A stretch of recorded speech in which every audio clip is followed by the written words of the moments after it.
Hello, my name is Morgan Kugel, and today I would like to discuss and share with you all of my findings on what exactly goes into flipping and flying in cheer. Why, you ask? Well, because it was my research topic for my English 101 class. I wanted to know more about what makes people successful in cheer, flipping, and stunting. So, I came up with the following two questions that I sought out to answer. 1. How much mental concentration is needed to be a successful gymnast and cheer? 2. How important is foot placement when it comes to stunting? But before I get into this too far, how's everyone doing today? I think you all are doing super, and that's great. I need to share a quick story with you that directly ties into flipping and flying research. Last night, I went to a dance. How many of you guys have been to dances? I'm going to say probably most of you. Well, at this dance, I had a good pal of mine, Megan, do a flip while everyone was surrounding her in one huge circle. I had already done my research on flipping and such. I also had recently interviewed Megan on flipping, but I was still in so much shock when I saw her perform the act of majesticness without even having to stretch or warm up. It was so cool. That's all I have to say. Now to my research. It's because of how great she is at flipping that I wanted to know more about the topic in the first place. So sit back and listen as I take you through my research project on flipping and flying. The first thing I did was observe some of my friends during the cheer clinic. Before that observation, I had never really stopped to really watch them. My findings were that both the gymnasts did a good job, but one seemed to be a little bit shaken up and she did not seem like mentally focused. She also did not take the time to really set her stunt up. Because of that, she did not perform as well as I had seen her perform in the past. Megan also flipped during the clinic, but her flips seemed to be more controlled and they just looked a lot better, not gonna lie. After my observation, I sat down with Megan and actually interviewed her. That was weird because I was reading from a script. It was nothing like our normal conversations because it was controlled from a script. During my interview with Megan, she mentioned that she preferred to throw her flips without warming up because warming up psyched her out. She also said that it was really important to place your feet and your body just right.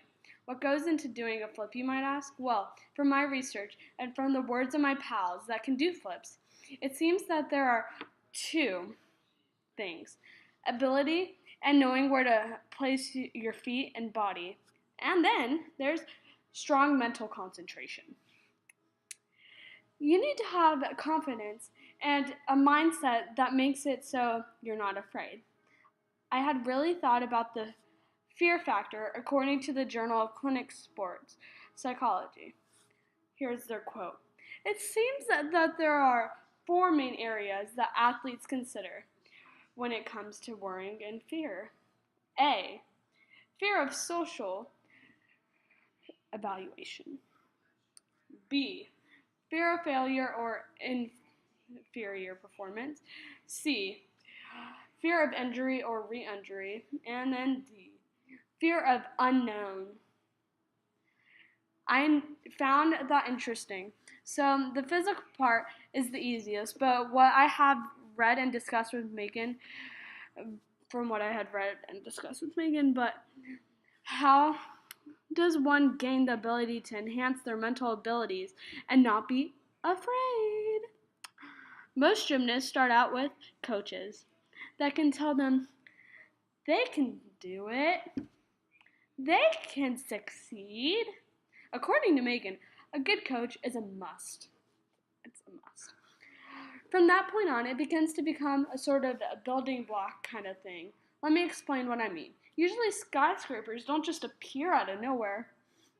They're built from the ground up. The same thing happens when you're trying to learn new skills, whether that be learning how to cook or learning how to do a flip. You can't just rush perfection. Is it always perfect? Of course not. You're gonna have those days. Where you fail, but the trick is to get back up and figure out what exactly you did wrong. From there on, you just begin to improve it. Usually with flipping, the technique is a big portion as well. You always need to make sure that your feet are together throughout the whole trick. When you do that, then you begin to improve little by little, and you begin to build up that skyscraper I was speaking of. I know that for myself, being able to flip is one of my lifelong dreams, that I will succeed. But in time, trust me, I tried to do a flip without knowing how to do it, and without being mentally prepared, and I landed on my face. But did I give up? No, I didn't give up. Well, maybe for that day. I'm still working at the flip to this very day, and I won't give up until I succeed. From personal experience, I am finding that the majority of what goes into it is mental. Even though the majority of doing a flip is mental, there are of course other factors, like I said earlier, that go into it as well. Good technique isn't only good for the foot placement, but it is also how far you jump out. Gymnastics is just like every other sport. Like in track, you might be able to run, but that doesn't make you have good technique. What makes you have good technique is knowing how to do the moves and practicing them repeatedly. You might be born with good genetics, but that doesn't mean that you're doing the best you can as an athlete. You can't really be the best you can be until you give it your all. That means that even on your lazy days, you need to continue to strive.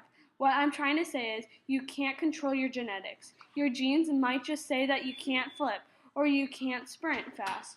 But what you can change is your technique. When you do that, you'll inevitably enhance your abilities and begin to get back on top. Gymnasts are known for their strong mental abilities because without them, they wouldn't be as great as they are. Some gymnasts, since they've figured out the overall secret into doing a flip, they'll begin to become not only mentally strong while flipping, but also mentally strong in school and work and other things like that. This is really just jaw-dropping to take witness to. It's amazing that since they know how to be mentally strong, they've completely figured out how to make themselves smarter in the process. This is why I want to do a flip. But do they know that they're doing that when it happens? Of course they don't. A lot of mental concentration is required while flipping. If they are having a bad day, though, they seem to do better. Megan said this is because she likes to prove just how great she is. One of my research articles said, and I quote, "Psychology is a major part of gymnastics. In gymnastics, it is called mental toughness. Very similar to the survival of the fittest. If an athlete wants to succeed in gymnastics, they must be mentally tough. Now think about this. Cheerleaders are flipping and stunting in front of screaming crowd. I don't know, but if I were Megan, I sure would be really hard to concentrate while people are yelling and such. Ah! Her nerves must be going up like a thermostat, although she is mentally strong, so maybe she knows how to block all that out. I don't specifically know what races through her mind or through other friends' mind when they are about to do their flips, but I do believe it must be something motivating, or maybe they're just thinking about fried chicken. Who knows? That's what I think about. So everyone, my research questions were completely answered over the past 2 months, and for that I am super happy. What's next for me with regards to more research? Well, perfecting a flip, of course. Well, thank you all, and good night!